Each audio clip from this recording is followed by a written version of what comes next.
Hello, welcome back to beyond the voice. നമ്മൾ ഇന്ന് പരിചയപ്പെടുത്താൻ പോകുന്ന വണ്ടി എന്ന് പറഞ്ഞിട്ടുണ്ടെങ്കിൽ ഹുണ്ടായിൻ്റെ സാന്റ എഫിൻ്റെ ഹൈബ്രിഡ് ആണ്. 2026 മോഡലാണ് നമ്മൾ ഈ കണ്ടുകൊണ്ടിരിക്കുന്നത്. ഇതിൻ്റെ ഫ്രണ്ടിൽ ഡിസൈനിൽ തന്നെ നമുക്ക് തുടങ്ങാം. നമുക്ക് ഇതിൻ്റെ ഫ്രണ്ടിൽ സ്റ്റൈലിംഗിലേക്ക് വരുമ്പോഴത്തേനും നിങ്ങൾ ഈ കാണുന്ന പോലെ തന്നെ നമുക്കൊരു മെട്രിക്സ് എലമെൻറ്റോടുകൂടിയുള്ള ആ ഒരു ഹെഡ്ലാമ്പ് യൂണിറ്റ് ആണ് വരുന്നത്. അതിനകത്ത് പ്രൊജക്റ്റ് ഹെഡ്ലാമ്പ് യൂണിറ്റ് ഒക്കെ ആയിട്ട് നമുക്ക് ഇതിനകത്ത് കാണാൻ പറ്റും. ഒരു എച്ച് ഷേപ്പിലാണ് നമുക്ക് ഇതിൻ്റെ ഒരു ഡിസൈൻ വരുന്നത്. നിങ്ങൾ ഈ കാണുന്ന പോലെ തന്നെ അത് ഇങ്ങനെ വന്ന് എച്ച് ഇവിടെ വന്നിട്ട് പിന്നെ ഇവിടുന്ന് ഇങ്ങോട്ട് കണക്റ്റഡ് ആയിട്ടുള്ള ആ ഒരു front daytime running lamp കാര്യങ്ങൾ കാണാൻ പറ്റും. താഴോട്ട് വരുമ്പോഴത്തേക്കും നമുക്ക് പാർക്കിംഗ് ക്യാമറാസ് കാണാൻ പറ്റും. പാർക്കിംഗ് സെൻസേഴ്സ് നമുക്ക് ഇതിനകത്ത് താഴെയായിട്ട് വരുന്നുണ്ട്. വളരെ ബോക്സി ആയിട്ടുള്ള ഒരു ഡിസൈനാണ് നമുക്ക് ഇതിൻ്റെ ഫ്രണ്ടിൽ നമുക്ക് കാണാൻ പറ്റുന്നത്. നമുക്ക് ആ ഒരു ഹുണ്ടായിൻ്റെ ആ ഒരു ചെറിയ എഴുത്ത് കാര്യങ്ങളൊക്കെ കാണാൻ പറ്റും. ഇത് ആ ഒരു ഡെമോ വണ്ടി ആയതുകൊണ്ടാണ് നമുക്ക് ആ എഴുത്തും കാര്യങ്ങളൊക്കെ കാണാൻ പറ്റുന്നത്. അതെന്തായാലും അടിപൊളിയായിട്ടുണ്ട്. അതുപോലെ ഹുണ്ടായിൻ്റെ ലോഗോ നമുക്ക് ഇതിനകത്ത് കാണാൻ പറ്റും. സൈഡിലേക്കൊക്കെ വരുമ്പോഴത്തേന് വീലാർസ് ഒക്കെ ആണെങ്കിൽ വീണ്ടും ഒരു ബോക്സി ലുക്കിലാണ് നമുക്ക് ഇതിൻ്റെ ഒരു വീലാർസ് കാര്യങ്ങളൊക്കെ നമുക്ക് കിട്ടുന്നത്. താഴോട്ട് വരുമ്പോഴത്തേന് നമുക്ക് വീൽസ് വരുന്നത് ഒരു 255/45 R20 ആണ് നമുക്ക് ഇതിൻ്റെ ഒരു വീൽ വരുന്നത്. അപ്പോൾ ഇതിൻ്റെ അലോയിൻ്റെ ഡിസൈനൊക്കെ ആണെങ്കിൽ ഒരു അലുമിനിയം പ്ലസ് ഒരു എന്താ പറയുക ഒരു ഗ്രേ ഫിനിഷ് ഉള്ള ഒരു അലോയ് ഡിസൈനാണ് നമുക്ക് ഇതിനകത്ത് വരുന്നത്. സൈഡിലേക്കൊക്കെ വരുമ്പോഴത്തേനും സൈഡിന്റെ ആ ഒരു ഭംഗി എന്നൊക്കെ പറഞ്ഞിട്ടുണ്ടെങ്കിൽ ബോക്സി ഡിസൈനിന്റെ ഒരു ഭംഗിയാണ് നമുക്ക് ഇതിനകത്ത് വരുന്നത്. അതുപോലെ നമുക്ക് ഈ ഒരു സൈഡ് മിറേഴ്സ് ഒക്കെ ആണെങ്കിലും ബോഡി കളർഡ് ആയിട്ടുള്ള സൈഡ് മിറേഴ്സ് വരുന്നുണ്ട്. അത് ഇപ്പുറത്തോട്ട് വരുമ്പോഴത്തേനും നമുക്ക് ഈ ഹാൻഡിൽസ് ഒക്കെ വരുമ്പോഴത്തേനും നിങ്ങൾ ഈ കാണുന്ന പോലെ തന്നെ എഗൈൻ ബോഡി കളേർഡ് ആയിട്ടുള്ള ഒരു സൈഡ് ഹാൻഡിൽസ് വരുന്നുണ്ട്. അതിനകത്ത് റിക്വസ്റ്റ് സെൻസേഴ്സ് കാര്യങ്ങളൊക്കെ കൊടുത്തിട്ടുണ്ട്. സെക്കൻഡ് റോയിലേക്ക് വരുമ്പോഴത്തേനും വീണ്ടും ആ ഒരു സൈഡിലെ ഒരു പ്രൊഫൈൽ കാണുമ്പോഴാണ് നിങ്ങൾക്ക് ശരിക്കും ഇതിന്റെ ഒരു ബോക്സി ഡിസൈൻ ശരിക്കും നിങ്ങൾക്ക് കാണാൻ പറ്റുന്നത്. നിങ്ങൾ ഈ കാണുന്ന പോലെ തന്നെ വളരെ ബോക്സി ആയിട്ടാണ് നമുക്ക് ഇതിന്റെ ഒരു ഫുൾ സെറ്റപ്പ് തന്നെ വരുന്നത്. ബാക്കിലേക്ക് വരുമ്പോഴത്തേനും ആ ഒരു മെട്രിക് സെറ്റപ്പ് നമുക്ക് ഇതിനകത്ത് കാണാൻ പറ്റും. അതുപോലെ നിങ്ങൾ ഈ കാണുന്ന പോലെ ഇവിടെ ആയിട്ട് ആ ഒരു എച്ച് വരുന്നുണ്ട്. അതുപോലെ ഇവിടെ ഹൈബ്രിഡിന്റെ ആ ഒരു ബാഡ്ജിങ് കാണാൻ പറ്റും. സാന്റ എഫിന്റെ ബാഡ്ജിങ് നമുക്ക് കാണാൻ പറ്റും. 360 ഡിഗ്രിന്റെ ക്യാമറാസ് വരുന്നുണ്ട്. അതുപോലെ ഇതിന്റെ ബാക്കിൽ നിന്ന് ഒരു വിഷ്വൽസ് എന്നൊക്കെ പറഞ്ഞു കഴിഞ്ഞിട്ടുണ്ടെങ്കിൽ നിങ്ങൾ ഈ കാണുന്ന പോലെ തന്നെ ഇതായി ഒരു ഭയങ്കരമായിട്ടൊരു ബോക്സി ഡിസൈൻ ആണ് നമുക്ക് ഇതിന്റെ ബാക്കിൽ നിന്ന് വരുമ്പോൾ നമുക്ക് കിട്ടുന്നത്. നമുക്ക് ഇതിന്റെ ബൂട്ട് എന്തായാലും ഓപ്പൺ ചെയ്ത് നോക്കാം. ബൂട്ട് നമുക്ക് ഇലക്ട്രോണിക്കലി ഓപ്പൺ ചെയ്യാൻ പറ്റുന്ന ബൂട്ട് സ്പേസ് നമുക്ക് വരുന്നുണ്ട്. ഓപ്പൺ ചെയ്ത് കഴിഞ്ഞിട്ടുണ്ടെങ്കിൽ 3rd റോ സീറ്റ് ഉള്ളതുകൊണ്ട് തന്നെ നമുക്ക് അത്യാവശ്യം ഇവിടെ നമുക്ക് ഒരു 2 പെട്ടി വെക്കാനുള്ള സ്പേസ് ആണ് നമുക്ക് ഇവിടെ വരുന്നത്. അത് ഫോൾഡ് ചെയ്ത് കഴിഞ്ഞിട്ടുണ്ടെങ്കിൽ നമുക്ക് ഇത് വലിച്ചു കഴിഞ്ഞിട്ടുണ്ടെങ്കിൽ ഇതേപോലെ ഫോൾഡ് ചെയ്യാൻ പറ്റും. ഇങ്ങനെ ഫോൾഡ് ചെയ്ത് കഴിഞ്ഞിട്ടുണ്ടെങ്കിൽ നിങ്ങൾ കാണുന്ന പോലെ തന്നെ ഒരുപാട് സ്പേസ് നമുക്ക് ഇതിനകത്ത് വരുന്നുണ്ട്. പിന്നെ നമുക്കിത് പൊക്കി കഴിഞ്ഞ് കഴിഞ്ഞിട്ടുണ്ടെങ്കിൽ നമുക്ക് ഇതിനകത്ത് ഇവിടെ ചെറിയൊരു സ്പേസ് നമുക്ക് ഇവിടെ കിട്ടുന്നുണ്ട്. അതുപോലെ നമുക്കിത് ഇലക്ട്രോണിക്കലി നമുക്ക് ഫോൾഡ് ചെയ്യാനുള്ള ഒരു സ്പേസും കൂടെ നമുക്ക് ഇതിനകത്ത് വരുന്നുണ്ട്. അതുപോലെ നമുക്ക് 3rd റോയിലേക്കൊക്കെ വരുമ്പോഴത്തേനും നിങ്ങൾ ഈ കാണുന്ന പോലെ USB Type-C ചാർജിങ് പോർട്ട് വരുന്നുണ്ട്. അതുപോലെ ഇവിടെ കപ്പ് ഹോൾഡേഴ്സ് കാര്യങ്ങളൊക്കെ വരുന്നുണ്ട്. AC വെൻസ് വരുന്നുണ്ട്. ഇതേക്ക് വരുമ്പോഴത്തേനും AC 115 വാട്ട്സിന്റെ ഒരു ചാർജിങ് പ്ലേസ് നമുക്ക് ഇവിടെ കിട്ടുന്നുണ്ട്. അതുപോലെ USB Type-C വരുന്നുണ്ട്. ഇവിടെ ആയിട്ട് നമുക്ക് AC വെൻസ് നമുക്ക് ഇതിനകത്ത് വരുന്നുണ്ട്. അതുപോലെ 3rd റോ സീറ്റിലേക്ക് നമുക്ക് റിയർ ACന്റെ കൺട്രോൾസ് കാര്യങ്ങളൊക്കെ ഇവിടെ കൊടുത്തിട്ടുണ്ട്. കപ്പ് ഹോൾഡേഴ്സ് വരുന്നുണ്ട്. നമ്മളിത് പ്രസ് ചെയ്ത് കഴിഞ്ഞിട്ടുണ്ടെങ്കിൽ ഇത് ഇലക്ട്രോണിക്കലി നമുക്കിത് ക്ലോസ് ചെയ്യാൻ പറ്റും. നമുക്ക് അകത്തോട്ട് കയറി നോക്കാം. അകത്തോട്ട് കയറുമ്പോൾ നിങ്ങൾ കാണുന്ന പോലെ തന്നെ വളരെ ഫ്യൂച്ചറിസ്റ്റിക് ആയിട്ടുള്ള ഒരു ഇന്റീരിയർ നമുക്ക് ഇതിനകത്തോട്ട് വരുന്നുണ്ട്. സൈഡ് ഡോർ പാഡിലേക്കൊക്കെ വരുമ്പോഴത്തേനും ഒരു സ്റ്റീൽ ഫിനിഷ് ഉള്ള ഒരു സൈഡ് ഡോർ പാഡ് വരുന്നുണ്ട്. അതിനകത്ത് മെമ്മറി സീറ്റ്സ് വരുന്നുണ്ട്. താഴോട്ട് വരുമ്പോഴത്തേനും നമുക്ക് ആ ഒരു വിൻഡോ റോൾ ചെയ്യാനുള്ള ബട്ടൺ കാര്യങ്ങളൊക്കെ ഇവിടെ കൊടുത്തിട്ടുണ്ട്. ഈ ലെഫ്റ്റ് സൈഡിലായിട്ടാണ് നമുക്ക് ഇതിന്റെ ഇലക്ട്രോണിക് പാർക്കിംഗ് ബ്രേക്കിംഗ് അതുപോലെ ട്രാക്ഷൻ കൺട്രോളും അതുപോലെ ബാക്കിൽ നമുക്ക് ബൂട്ട് ഓപ്പൺ ചെയ്യാനുള്ള ആ ഒരു ബട്ടൺ കാര്യങ്ങളൊക്കെ ഇവിടെ കൊടുത്തിട്ടുണ്ട്.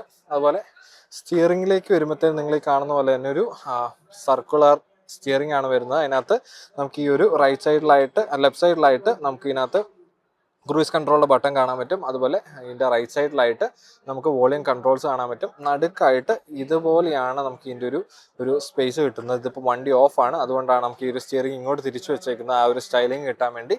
അതുപോലെ നിങ്ങൾ ഈ കാണുന്ന പോലെ തന്നെ വളരെ ബിഗ് എന്താ പറയുക വലിയൊരു സ്ക്രീൻ നമുക്ക് ഇതിനകത്ത് വരുന്നുണ്ട്. ആ സ്ക്രീനിനകത്ത് നമുക്ക് 2 സ്ക്രീനാണ്. അത് സ്പ്ലിറ്റഡ് സ്ക്രീൻ, അതൊരു ഫുൾ സ്ക്രീനായിട്ട് നമുക്ക് ഫീൽ ചെയ്യാൻ പറ്റും.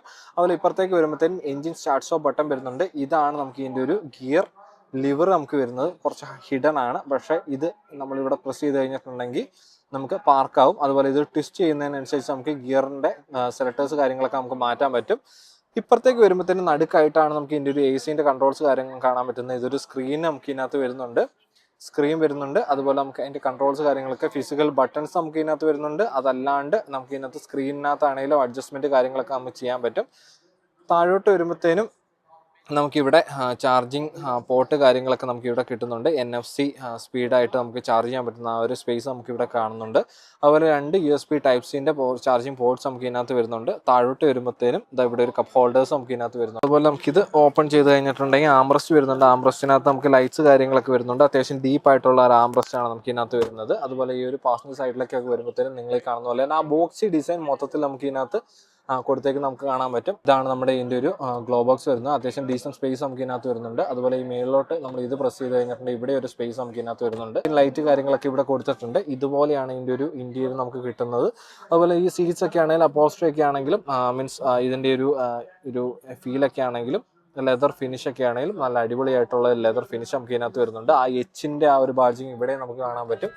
മേളിലേക്ക് വരുമ്പോഴത്തേക്കും നമുക്ക് റിയർ വ്യൂ മിറേഴ്സ് വരുന്നുണ്ട്. ഇവിടെ ലൈറ്റ്സ് കാര്യങ്ങളൊക്കെ ഇവിടെ കൊടുത്തിട്ടുണ്ട്. LED ലൈറ്റ്സ് ആണ് വരുന്നത്. അതുപോലെ ഇവിടെ നമുക്കൊരു സൺറൂഫ് കാണാൻ പറ്റും. അതുപോലെ നമുക്ക് ബാക്കിലേക്ക് നോക്കി കഴിഞ്ഞാൽ അവിടെ ഒരു എന്താ പറയുക ഇതും കൂടെ നമുക്ക് കാണാൻ പറ്റും. സൺറൂഫ് കൂടെ കാണാൻ പറ്റും. സെക്കൻഡ് റോയിലേക്ക് നമുക്ക് വരുമ്പോഴത്തേനും നിങ്ങൾ കാണുന്ന പോലെ തന്നെ സൈഡിലേക്കൊക്കെ വരുമ്പോഴത്തേനും നിങ്ങൾ കാണുന്ന പോലെ നമുക്ക് ഈ ഹീറ്റഡ് ഈ സീറ്റ്സിന്റെ നമുക്ക് ആ ഒരു ബട്ടൺ നമുക്ക് ഇവിടെ കാണാൻ പറ്റും.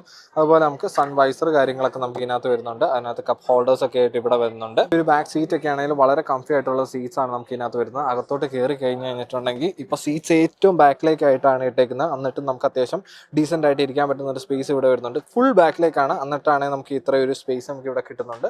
അതുപോലെ ഈ ഒരു സൈഡ് ബി പില്ലറിലായിട്ടാണ് നമുക്ക് ഇതിന്റെ ഒരു AC വെൻസ് ഒക്കെ നമുക്ക് കിട്ടുന്നത്. അതുപോലെ ഇപ്പുറത്തേക്കൊക്കെ വരുമ്പോഴത്തേനും നമുക്കിവിടെ AC വെൻസ് ഒന്നുമില്ല, കാരണം ബി പില്ലറിലാണ് അത് വരുന്നത്. അതുപോലെ നമുക്ക് ഈ ബാക്കിൽ നിന്ന് നമുക്ക് ഈ ഒരു ആംബ്രസ്റ്റ് നമുക്ക് ഇങ്ങനെ ഓപ്പൺ ചെയ്യാൻ പറ്റും. പിന്നെ നമുക്ക് ഈ ഒരു 2 സൈഡിലായിട്ട് നമുക്കിവിടെ USB Type-Cൻ്റെ ചാർജിങ് പോർട്ട്സ് വരുന്നുണ്ട്. ഇവിടെ നമുക്ക് ചാർജിങ് പോർട്ട് നമുക്ക് ഇതിനകത്ത് വരുന്നുണ്ട്. പിന്നെ നിങ്ങൾ ഈ കാണുന്ന പോലെ തന്നെ ഈ ബാക്കിൽ നിന്നുള്ളൊരു ഇതിൻ്റെ ഒരു ഫുള്ള് എന്താ പറയുക, ഇതിൻ്റെ ഒരു ഭംഗി എന്ന് പറഞ്ഞിട്ടുണ്ടെങ്കിൽ വെൽ ക്രാഫ്റ്റഡ് ആയിട്ടുള്ള ഒരു വണ്ടി കൂടിയാണ് നമ്മുടെ ഈ ഒരു സാന്റ FE വരുന്നത്. ഹൈബ്രിഡ് ആണ്.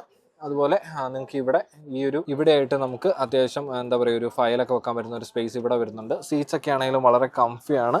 നമുക്ക് ഇതിൻ്റെ ആംബ്രസ്റ്റ് കാര്യങ്ങളൊക്കെ ഇതിനകത്ത് നമുക്ക് അവൈലബിൾ ആണ്. അതിനകത്ത് കപ്പ് ഹോൾഡേഴ്സ് ഒക്കെ കിട്ടുന്നുണ്ട്. അതുപോലെ നമ്മൾ ഇതിൻ്റെ ഫ്രണ്ടിൽ നമുക്ക് ബാക്കിൽ നമ്മൾ ഫ്രണ്ടിലേക്ക് നോക്കുമ്പോൾ നിങ്ങൾ കാണുന്ന പോലെ തന്നെ വളരെ ഫ്യൂച്ചറിസ്റ്റിക് ആയിട്ട് ആ ഒരു സ്ക്രീനും കൂടെ ഓൺ ആയി കഴിഞ്ഞ് കഴിയുമ്പോൾ ഫുള്ളി വിസ്മയം തന്നെയാണ് നമുക്ക് ഇതിന്റെ ബാക്കിൽ നിന്ന് നോക്കുമ്പോൾ കിട്ടുന്നത്. ആംബിയൻ ലൈറ്റ് കാര്യങ്ങളും കൂടെ വന്നു കഴിയുമ്പോഴത്തേനും ഇത് വേറെ തന്നെ ഒരു സെറ്റപ്പ് നമുക്ക് ഇതിനകത്ത് ഫീൽ ചെയ്യും. ഇപ്പോൾ നമ്മുടെ ചാനൽ ആദ്യമായിട്ടാണ് കാണുന്നതെങ്കിൽ സബ്സ്ക്രൈബ് ചെയ്യാൻ മറക്കരുത്, ലൈക്ക് ചെയ്യാൻ മറക്കരുത്. അതുപോലെ നമ്മുടെ ഫ്രണ്ട്സിന് ഈ വീഡിയോ അയച്ചു കൊടുക്കുക. Thank you.